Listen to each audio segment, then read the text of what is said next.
This is chapter 4 in my Saga of the Jutes. In chapter 3 we killed the enemy king of the Angles at Angulus. We also damaged the settlement quite severely. So what I consider doing at this point is to destroy Angulus and concentrate on Scandinavia. I'm building up my forces here. I'm going to merge my army here in Angulus because I have quite a few depleted units. So merging them should assist my income. Yeah, doing this helps a lot. I don't want to merge my cavalry, although that will also give me a nice boost to income. I want to have 2 cavalry units at this point. And I'm about to research local traditions, the last of the tier 1 civic research. And it's going to give me +1 public order, which is nice, I guess. Nothing major, but... and I've gotten some pretty good tips, I think, from the comments on my other videos, and I do read them all. Sometimes I make several videos in a row, so I won't have time to implement all of the tips. However, one tip that was particularly nice was that you could remove points assigned to a character. Also, regarding that one character trait line is specific to a governor and one to a general, that a daughter needs a certain amount, or a female family member needs a certain amount of influence to be able to propose marriage, which is also nice to know. So let's see here. This is at the end of a turn. I am recruiting war dogs like crazy, and I might just remove some of them here because I'm not going to be able to recruit all of them in a single turn. Let's see here. Village, fortified town, goat pens, chieftain's hall. Let's see here. Those are fishing jetties. Chieftain's house. Okay, so in order to build the level 5 chieftain's house, I need iron, which is good to know. And when I get chieftain's hold level 3, I can recruit hirdman and huskarler. So I need the iron resource in order to build the chieftain's hold. And in Tulliferdum, the Franks have a substantial force outside Tulliferdum. So I am kind of tempted to just abandon Angulus, but on the other hand, Angulus does give me a bit of income. It's going to cost us. It's not going to cost a whole lot to just repair it, so I'm going to try that. I'm just going to repair Angulus. We have a chieftain's house. I don't want that here actually, so I'm going to dismantle that. I don't want the pastures. I'm going to dismantle those. But the cool thing about having Angulus is that I can now hire additional troops. I have one more settlement to hire troops from. So we need good fighters. Indeed we do. We do need good fighters. So let's see. Nordic levy. At this point in the game, Nordic levy is sufficiently strong, and also more cavalry is very nice. So having Angulus allows me to build up my forces faster to go and take Hrefnesholt, which is all well. So let's have a look at my dominion is good. I have a lot of influence. My control is 50%. My power is 65%. Might be a bit high. So let's see here. Garulf is a general. He has a good wife. Gutulf is a governor. He has a good wife as well. Fairly okay. Adopt. Propose to adopt a non-family member. Increase their loyalty but decrease that of my current sons. Embezzle funds, no. Gather support for him, no. I'm not going to declare him an heir. Hugleikr is a statesman. So, okay, so I could potentially set some of them to be a governor down here. In Frisia. Wulfgar is a statesman. Okie dokie. So let's end the turn and see what happens. If we get any surprise attacks from anywhere. See if there are any nice mercenaries. Mercenary Germanic hunters, they only have 150 range, I believe, same as my Nordic bows. Yeah, 150 range. My Nordic bows also have that. Mercenary Germanic mounted warband, a decent enough unit, but these mercenary units are way too expensive for me at this point. And same with the mercenary Germanic warband, even though they have the scare ability, which is useful, they are too expensive at this point. And I'm fairly confident this army should be able to hold against any sudden incursions. So let's end the turn. I may still issue an edict in Frisia. So let's see. Yeah, resettlement is going to be nice because I'm going to be building a few buildings in Frisia the next turn. So growth and resettlement. Now what I might do is I might try to take control of Tulliferdum and Flevum early on here. That would significantly increase my holdings in Northern Europe. I am a bit worried about... I am in good standings with the Geats. It looks like Tulliferdum is under siege here, and the Franks might take it. So after a siege at Tulliferdum, the Franks, the Saxons might be defeated, weakened, and so potentially the Franks could also be weakened. So a bit of a steamroll here could be interesting.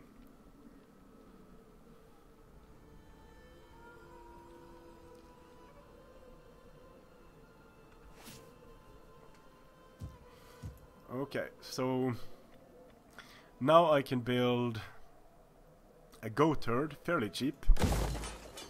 I can build a well fairly cheap.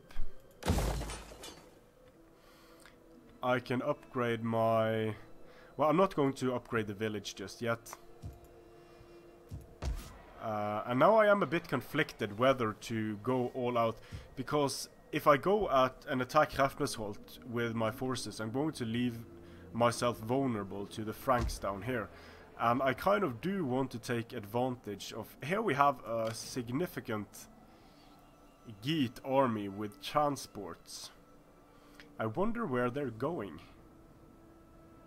Here the Picts are attacking Eboracum. So it looks like the Geats are going to try to make a move on England. Ready for battle. Very early for them to do that, but okay. Get to it, men. So I'm going to continue to build up my War Dog army here. War Dogs are cheap and they are awesome in early game. And down here in Kongshirden, this is Fenris. And in Kongshirden, I can now hire some... Yeah, because I didn't think that would happen. Because I removed the pastures, I'm not going to be able to recruit the... Nordic mounted raiders, but no matter. I just need one more turn, and let's have... I really like the skirmishers for their ability to kill cavalry, and also heavy infantry. Let's see if we can get some good mercenaries now. No, it's just about the same as it was the previous turn. Now the Franks here. It would be a bit tempting to go down and try myself against the Franks, but I'm going to wait until they have taken Tulliferdum, because my flank is protected, but due to the desolation in Gothiskansa. Warriors all. So yeah, let's just end the turn here and see what the Geats are up to. It looks like they're going to go and invade England.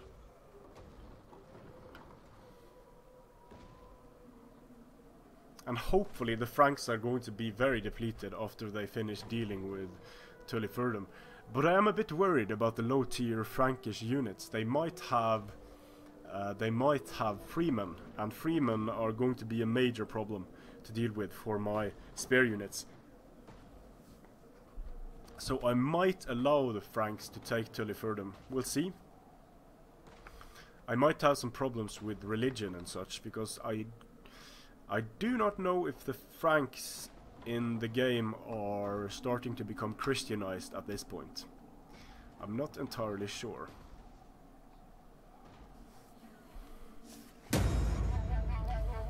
A worthy bride. One of your subjects has recently become infatuated and wishes to marry his intended. Shall their union be allowed to continue? Runa wants to... Okay, wants to marry Hugleikr. She is a priestess, and Hugleikr is...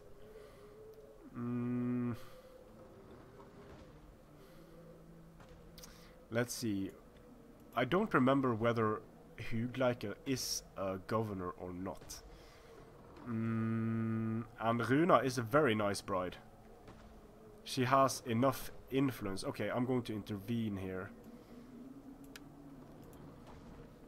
I'm going to look at the ability.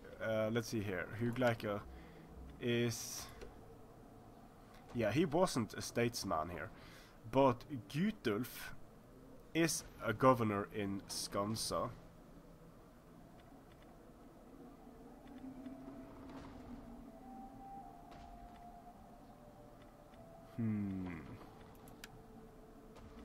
So let's see here.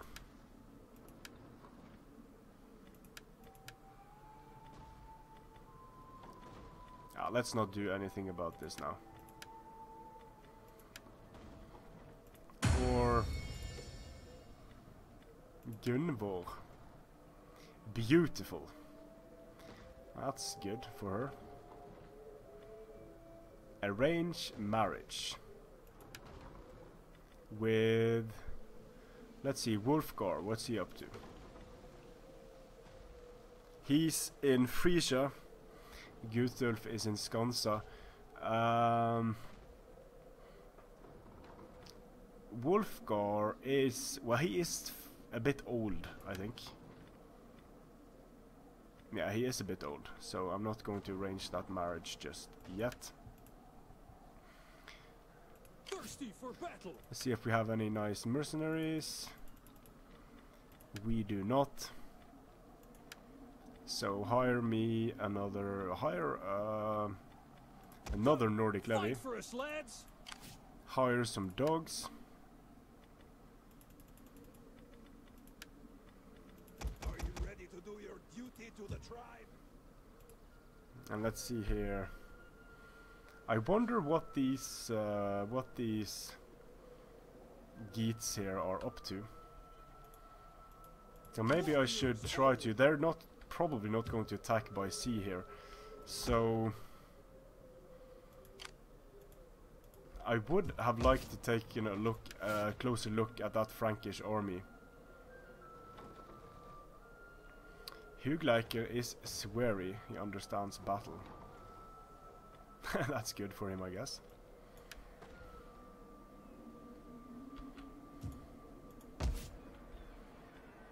Let's see if I can build something. Chieftain's Hall, fishing jetties, Thraus. Ooh, Thraus is dikes. I quite like dikes. Chieftain's house and Chieftain's hall. For the tribe! Let's just not build anything for now. I'm a bit unsure whether to build up this village because it's expensive. Ready for orders! I do kind of want to go and mess with the Franks a bit, but I think this episode has been long enough. Not much happening, just solidifying our strength here. But to make this episode a bit shorter, I am going to not do this battle in this turn. I think I will do it in the next turn. And even though Wulfgar is an old, even though Wulfgar is an old man, let's just try to arrange a marriage between him and Gunvor. Arrange marriage with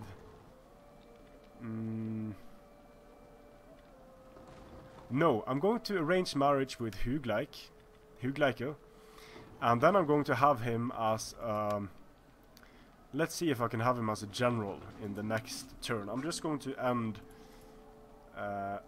this turn and see how that works with the marriage proposal. Death in battle! There is no finer ending! So end the turn, have a look, and then the turn. Oh, Gutulf has an unassigned skill. Okay, so construction cost, no. Despoiler, no. Infantry commander. I quite like the infantry commander. +3 melee defense, +6 melee defense. That is very nice.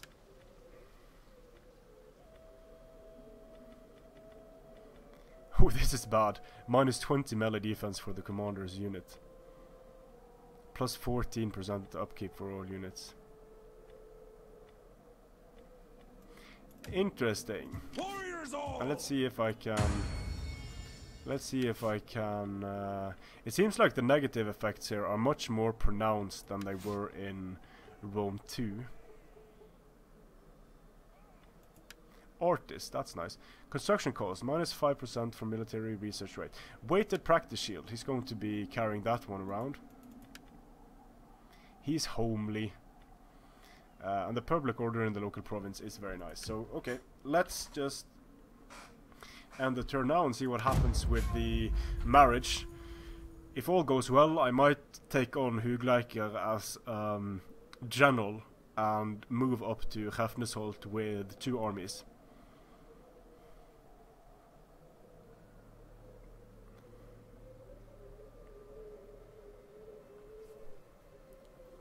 And of course attack the Franks with the 3rd army. So a very aggressive start this, but I think that is fitting for the Jutes. Create a power base in Northern Europe and then go raging all across the world.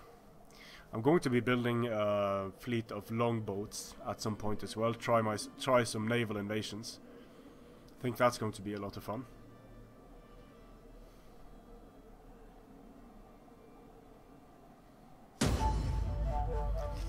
Imperium increases. I can have more armies, fleets and governors. Gunvor marries. Nice. Hello, Hugleikr. So Hugleikr is now available. I can now have him in good confidence as a general. The next turn I'm going to be attacking the Franks, and then I'm going to be building up my force here with the newly married, the happily betrothed Hugleikr. Hugleik means love, by the way, so that's interesting. That's why I wanted Hugleikr to marry my daughter Gunvor, because Hugleik means love.